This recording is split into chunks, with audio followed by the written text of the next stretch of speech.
অনেক দিন ধরে কোনো যুবতী মেয়ে বলি দিই না বলে আমার সব রূপ সৌন্দর্য নষ্ট হয়ে যাচ্ছে।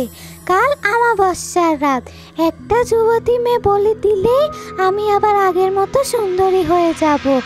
যাই, একটা যুবতী মেয়ে ধরে নিয়ে আসি। কাল অমাবস্যার রাতে তাকে বলি দিয়ে আমি আবার সুন্দরী হয়ে যাব।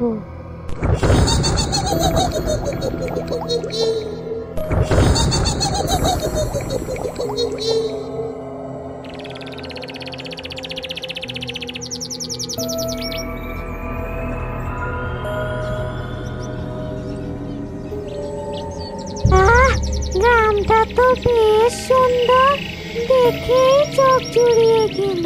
এই গ্রামের মেয়েরাও নিশ্চয় অনেক সুন্দরী হবে। যাই, গ্রামটা একবার ঘুরে দেখি আর যুবতী মেয়ে সন্ধান করি।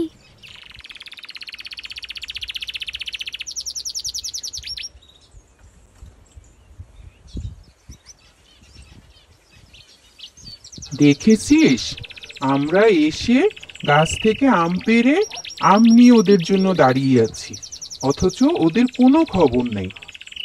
তা যা বলেছিস, এইরকম কচকচে কাঁচা আমগুলো নিয়ে কতক্ষণ দাঁড়িয়ে থাকা যায় বলতো?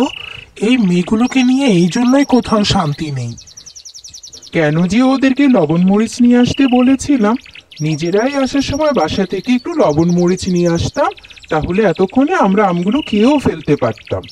থাক, এইভাবে বলিস না, ওরাও তো আমাদের বন্ধু, আর ওদেরকে না দিয়ে খেতে আমাদেরও ভালো লাগবে না। ওই তো দেখ, ওরা চলে এসেছে। যাক, আমাদের অপেক্ষার পালা শেষ। এখন সবাই মিলে মজা করে আমগুলো খাই।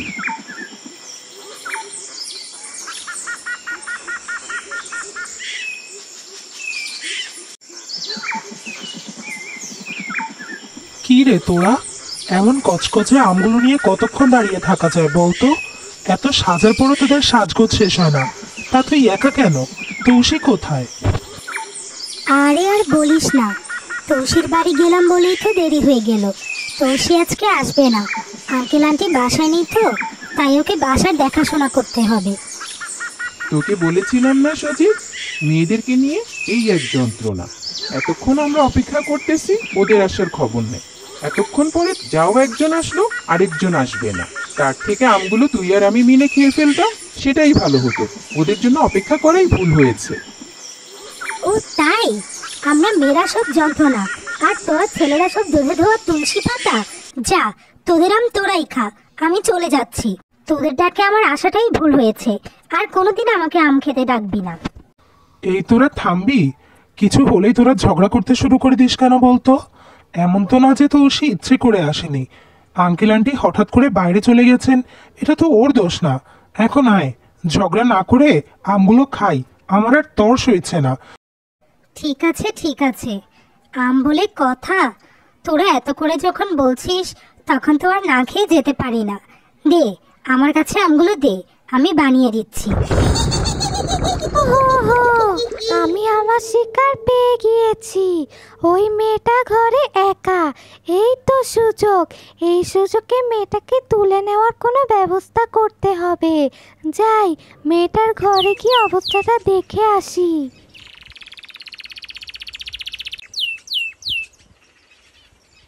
ওই তো মেয়েটার বাড়ি, এই তো সুযোগ।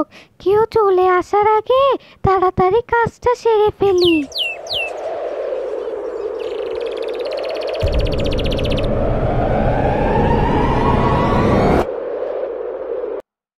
বাড়িতে কেউ আছেন? আমি একজন প্রতীক, সেই দূর গ্রাম থেকে এসেছি।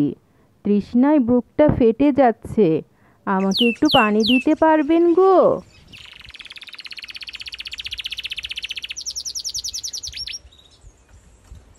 আহারে বুড়িমা, এই বয়সে তুমি পথে পথে ঘুরছো কেন গো?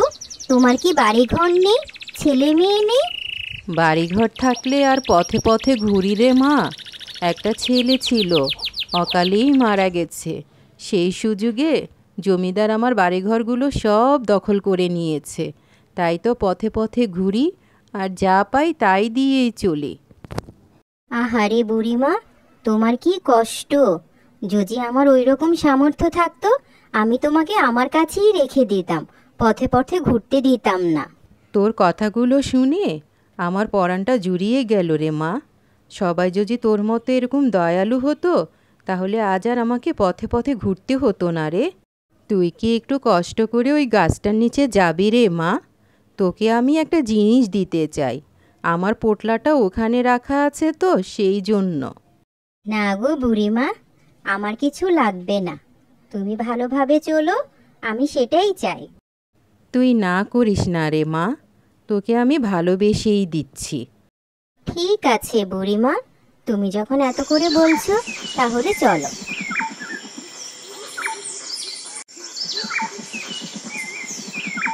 তুমি দাঁড়াও বুড়িমা, তোমাকে কষ্ট করতে হবে না, আমি তোমার পোটলাটা খুলে দিচ্ছি।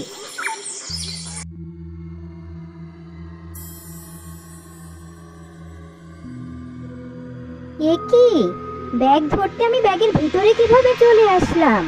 কে তুমি? আমাকে কোথায় নিয়ে যাচ্ছ? বুড়িমাই বা কোথায়? আমি আমার শিকার পেয়ে গিয়েছি। এখন তোকে আমাবস্যা রাতে বলি দিয়ে আমি আমার যৌবন ফিরে পাবো।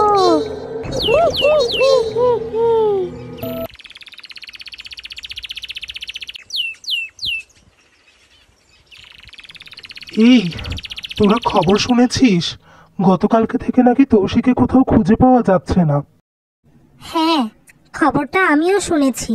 আঙ্কেল আন্টি আমাকেও ফোন করেছিল, কিন্তু আমি এটাই বুঝতে পারছি না তৌশিক গেল কোথায়। গতকালকেও তো আমি ওর সাথে দেখা করে এসেছিলাম, আর সন্ধ্যার পর তো তৌশিক কখনো বাইরেও যায় না।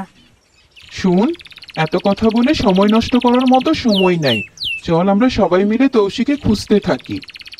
তোমরা এখানে সেখানে খুঁজেও কোনো লাভ হবে না, তোমরা তৌশিকে খুঁজে পাবে না। আমি একমাত্র তোমাদেরকে বলতে পারি তৌশিক কোথায় আছে। কে কে কথা বলে? কে তুমি? তুমি কিভাবে জানো তৌশিক কোথায় আছে? আমি গো আমি কথা বলছি। আমি একমাত্র তোমাদেরকে তৌশিক সন্ধান দিতে পারি। আরে, এটা তো একটা পাখি। তুমি দেখি আবার মানুষের মতোও কথা বলো। তা তুমি কিভাবে আমাদেরকে তৌশির সন্ধান দিবে? তৌশিকে এক দুষ্ট শাকচুন্নি তুলে নিয়ে গেছে। অমাবস্যার রাতে তাকে বলে দিয়ে শাকচুন্নি তার যৌবন ফিরে পাবে, তাই তাকে শাকচুন্নি বন্দি করে রেখেছে। এসব তুমি কি বলছো ছোট পাখি? কি ভয়ঙ্কর কথা! কিন্তু তুমি বা এত কিছু জানলে কিভাবে? আমি যেই জঙ্গলে থাকি, দুষ্ট শাকচুন্নিটাও সেই জঙ্গলে থাকে। তৌশিকে ধরে নিয়ে যাওয়ার সময় আমি সেটা দেখে ফেলেছি, তাই তোমাদেরকে তাড়াতাড়ি খবর দিতে এসেছি। কি সাংঘাতিক ব্যাপার! কিন্তু আমরা কিভাবে তৌশিকে শাকচুন্নির হাত থেকে উদ্ধার করব? তোমরা চিন্তা করো না, তোমরা এই পাথরটা নাও, আমি তোমাদেরকে শাকচুন্নিকে হারাতে সাহায্য করব। আজই তো অমাবস্যার রাত, রাত হতে বেশি বাকিও নেই। আমরা এত তাড়াতাড়ি ওই শাকচুন্নির কাছে পৌঁছাবো কি করে? এই গাছ থেকে একটা পাতা ছিঁড়ে এই পাথরে স্পর্শ করাও।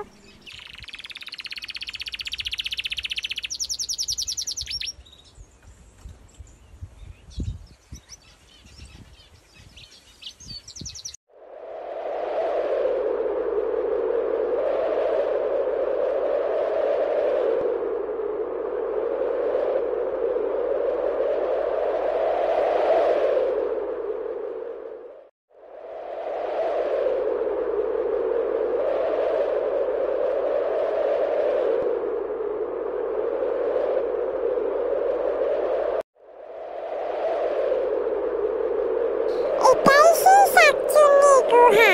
শাকচুন্নি এখন শিকারের খোঁজে বাহিরে আছে। ঢুকতে হলে আমাদের এখনই গুহায় ঢুকতে হবে।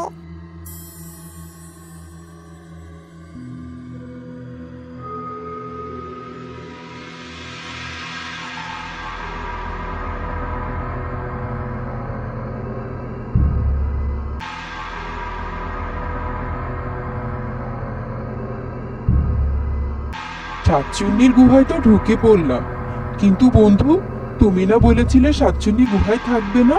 এখন তো দেখি শাকচুন্নি আমাদের সামনেই দাঁড়িয়ে আছে।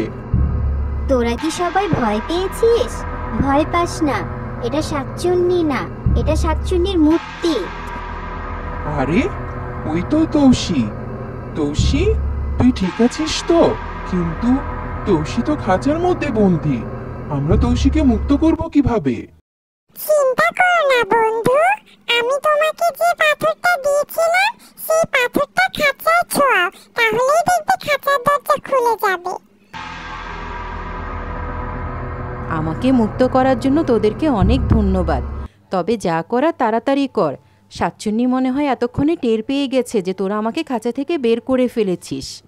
আমি তোমাদেরকে যে পাথরটা দিয়েছিলাম এরকম হুবহু আরেকটা পাথর শাকচুন্নির মূর্তির নিচে আছে, সেটা তাড়াতাড়ি বের করো। কিন্তু এত ভারী মূর্তি এত অল্প সময় আমরা সরাবো কিভাবে? তৌসি, তুই কি মূর্তি সরানোর কোনো উপায় বলতে পারবি? দাঁড়া, আমি শাকচুন্নিকে একটা মন্ত্র পড়তে শুনেছিলাম, আমিও পড়ে দেখি কাজ হয় কিনা। ইরিং বিরিং তিরিং চা, শাকচুন্নির মূর্তি সরে যা। তোদের এত বড় সাহস, তোরা আমার গুহায় ঢুকে আমার মূর্তি সরিয়েছিস। আজ তোদের দেখাচ্ছি মজা। তাড়াতাড়ি করো বন্ধু, পাথর দুটোকে একসাথে মিলিয়ে দাও।